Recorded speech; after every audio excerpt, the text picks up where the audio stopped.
Bonjour et bienvenue dans cette troisième émission sur les légendes du low-code. Aujourd'hui, nous allons parler de est-ce que l'arrivée de l'IA dans le low-code va sonner la fin des développeurs?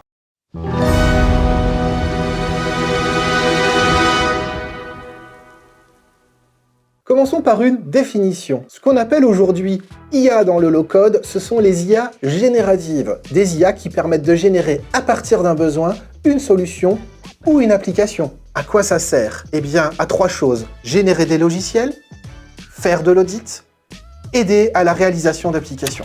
Mais dans notre quotidien, comment ça se passe vraiment? Concernant la génération d'applications, aujourd'hui nous restons à un niveau très simple qui demande encore beaucoup de travail. Concernant l'audit et la révision de code, là, l'efficacité est prouvée. Les IA sont capables de vérifier du code en fonction de normes d'entreprise et de normes de qualité. Et finalement, c'est l'assistance à la production qui devient vraiment intéressante pour initialiser des projets, faire des preuves de concept, des démonstrations ou de la documentation. Alors, mort des développeurs ou objectif caché? Mais à qui profite l'IA? Aujourd'hui, elle ne remplace pas les développeurs. Demain, difficile à dire. Mais quel est le vrai gain aujourd'hui?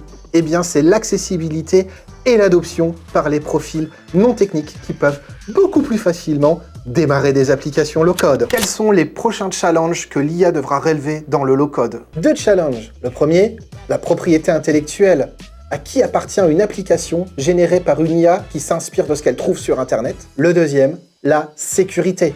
La plupart des IA étant dans le cloud, les entreprises se posent des questions de sécurité quand elles interrogent ces IA. Nous vous remercions de nous avoir suivis pour cette troisième émission sur les légendes du low-code et nous vous attendons pour la quatrième et dernière émission sur le low-code. Est-ce que c'est moche? Et pour ne rien rater, abonnez-vous!